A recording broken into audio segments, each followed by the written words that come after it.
Hey Overtime Garagers, this is Trent here, about to show you the next little part of building this shop truck, and that is adding back in all the weather stripping. So on the doors I stripped all the old decayed and brittle rubber off of it. So I'm putting it back in place, and there's not a lot of description or videos or instructions on how to do this, so I thought I'd show you a couple of things I have done, and hopefully you can learn from that. So let's flip this around. Okay, so on this inner channel here, I think they call it the inner door lace or wind lace. Here's a small piece of that material, and ideally you would just slip that in. It's got kind of a dovetail shape to it, and then that's a channel to match it. So in a perfect world this would slip nice and easy all the way down the length of the door, which reaches down to right there, goes up and around all the way, and there's a couple of breaks in the channel to, I think, kind of help get that installed. And it comes down and stops over here. So let's walk to the other side. Oh, and before I do that, I'll just take this piece out of the way. Shut this door so you can hear it. It's kind of rattly still. So I'm hoping that adding that weather stripping back in will tighten that up, make it a little less tinny, and give it a little bit of airtight to the cab and watertight. So over here I've managed to get the first one installed. I've never done this before, so if you know of a better way, teach me. So this is I started like right here on this aft door sill, and I slid it down as much as I could, and then I left this kind of loose, and I ran it down this door sill, and I figured I couldn't get it to slide all the way, even with like lubrication. I got just some soapy water here. Got a screwdriver to help stick that in. So if I, on this top, wasn't able to slide it in, then I'd put it into the one side away from me, and then on this side I would kind of pry it into place, shove it down in that channel, which is hard to see now since it's already been installed. But yeah, so it's kind of a fight get it in there, but went in there nice. And then on the bottom I actually pulled it an extra few inches past where that channel stopped, and had this rubber piece, or the round piece of the wind lace, come down to the bottom of the doorway here. And I don't know if that's how you're supposed to do it, but I'm going to try it out. I figure that would help seal off that corner, and I can always cut it off later if I find that another piece of weather stripping interferes. And so this is the piece that I trimmed off of it from there down. You can see that. And I'm about to do the same thing over here. The trusty utility knife. So I'll just slice it right there, and then cut it along this round part of the wind lace and let that drop down to this spot. Okay, so let's close the door over here. let you hear the difference. So it's hanging up a little bit. It's running into that, so we can shut it firm. And it doesn't wiggle around like the other side, so it's already made it tighter. So yeah. And like I said, that's just the inner door lace. There's another piece that goes here. I suppose they call that the outer. And that's bonded in place, so I'm gonna do that next. And then, you know, I've put this piece along the door, or along the window, and also the channel, the window channel, on both sides. Can't see that very well. There's also a rubber piece for the wing window that I haven't put in. I bought the whole kit, so all the weather stripping that you could buy essentially. So a big pile of it, but just getting started with that one inner door windlace. So as I do more of that, I'll add that to this video. I got windshield rubber, so when I go to change the glass, I'll have that. And also the rear window stripping, I got that. There's some pieces that go between the fenders and the bed, and also the front fenders and the cab that I haven't put in just yet. So I did put the one along the hood, so that one's in there, and there's a piece that goes around this vent that I can put in, haven't done yet. So yeah, they're just a quick look at weather stripping 101. Like I said, I'm no pro, but already a nice improvement. So let's keep it going. Okay, I might have led you astray when I said that there weren't a lot of videos about how to put this together. There are a few out there, and obviously some made by the manufacturer of these seals. But I'm in the middle of doing the driver's side now. I did the passenger side first in case it sucked. Then I didn't have to look at it every time I drove. Just the passenger did.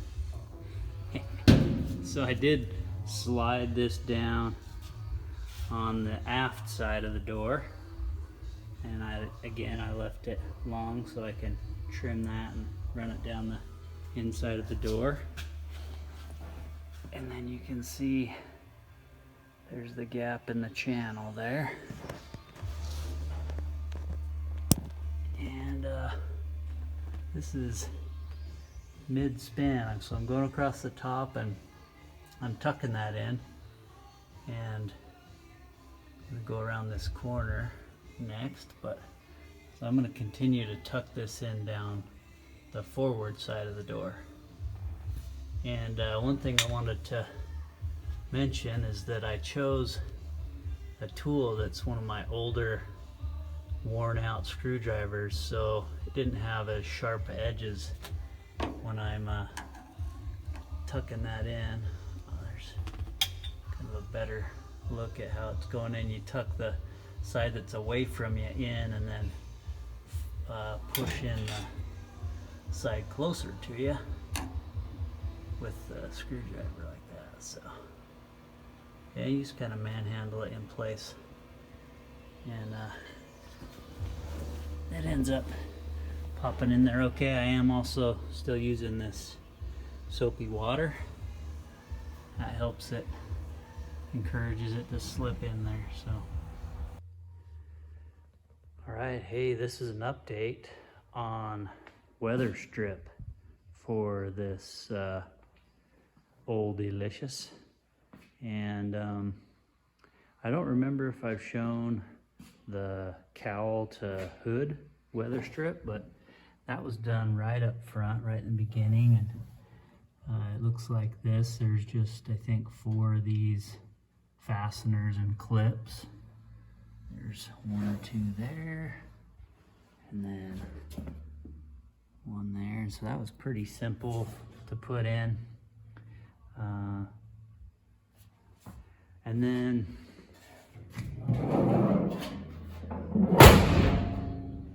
I did the cowl vent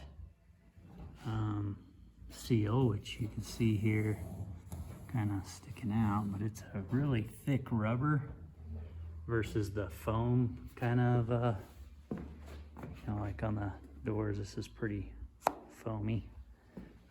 But let's open this vent so you can see that better.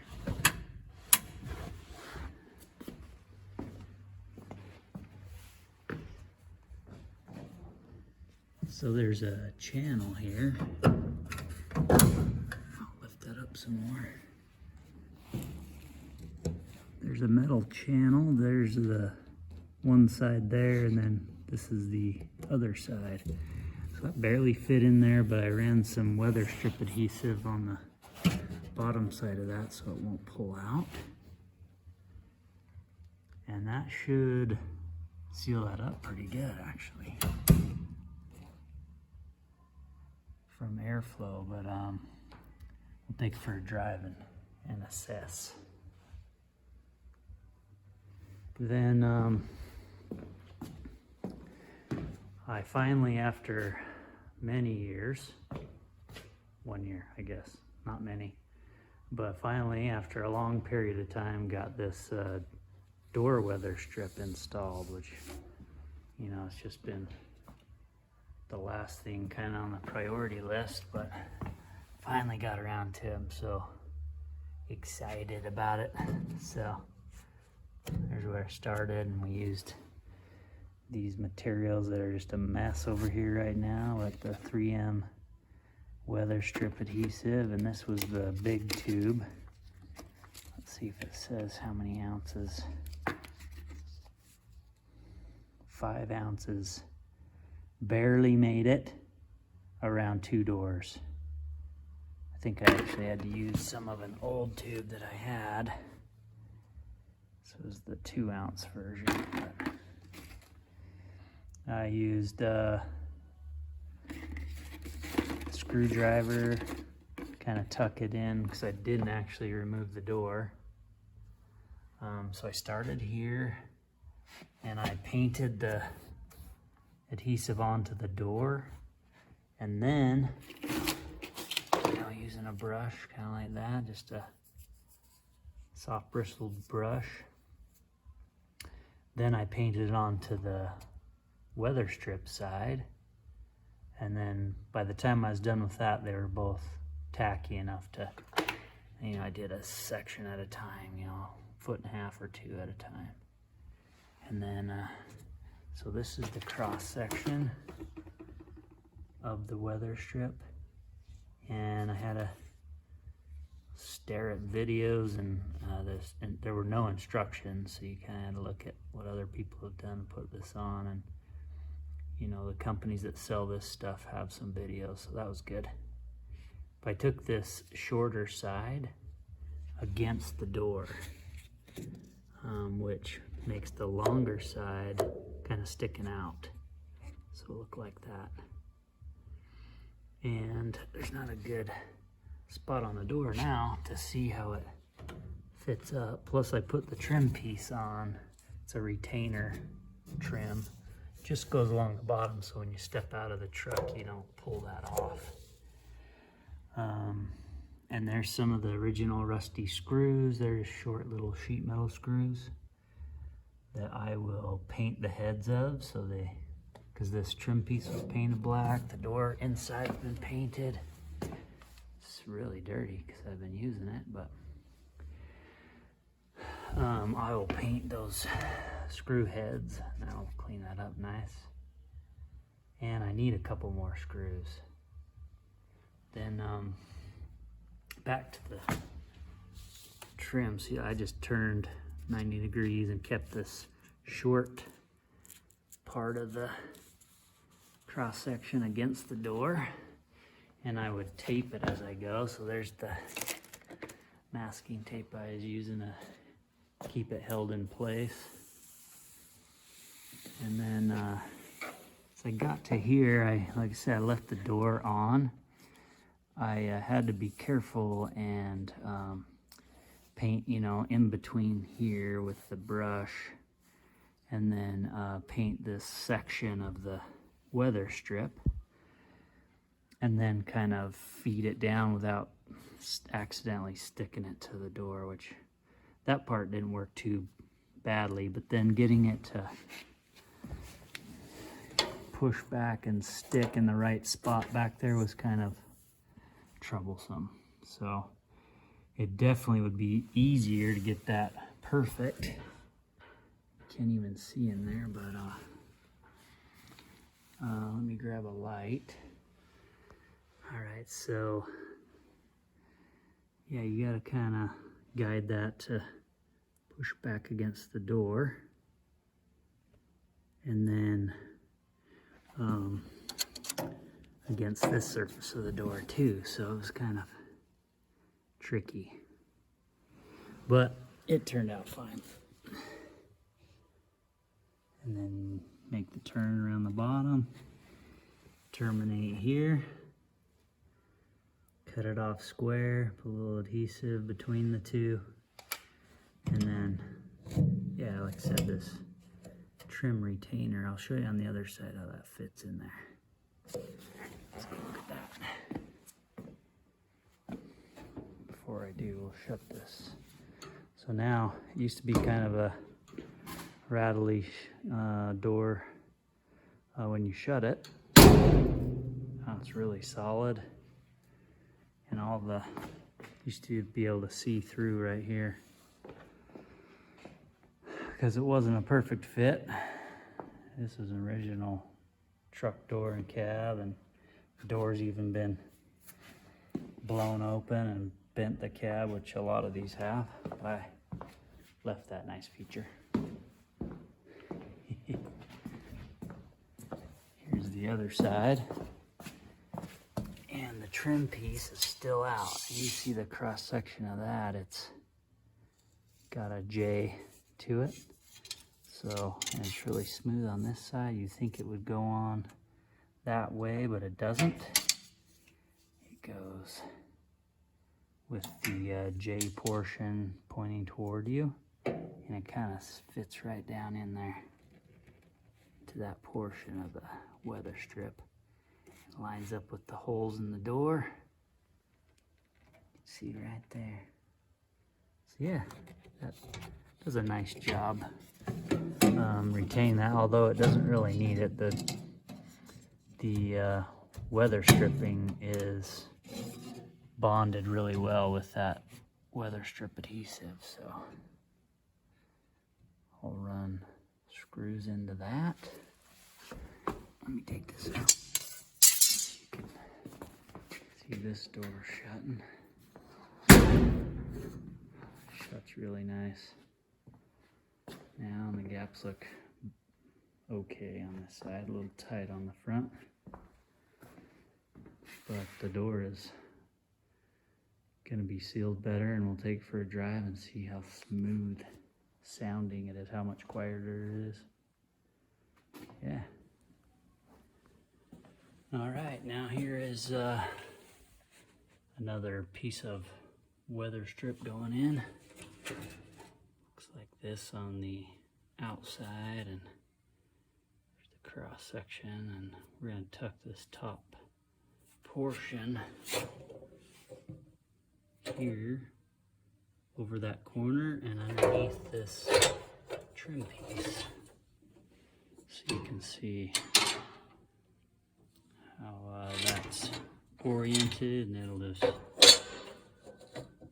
fasten in place with these bigger sheet metal screws. So let's get that in there, and I've actually already cut it to length. A little bit extra using these tubing cutters. Really well for that rubber part. So Alright, and then there it is installed.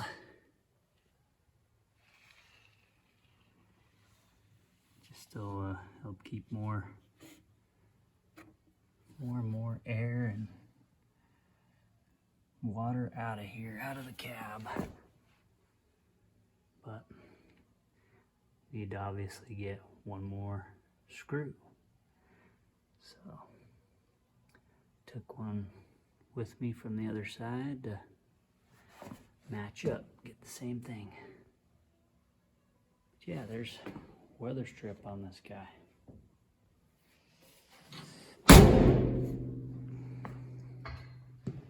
Liking it. I think the very last thing I'll want to do is the wing window weather strip, which is kind of beat up. It does leak air through here, but I don't necessarily want to tackle that right now, so I'll be in a future episode. I'll figure out how to do that. Hopefully won't be too difficult and won't break anything doing that job.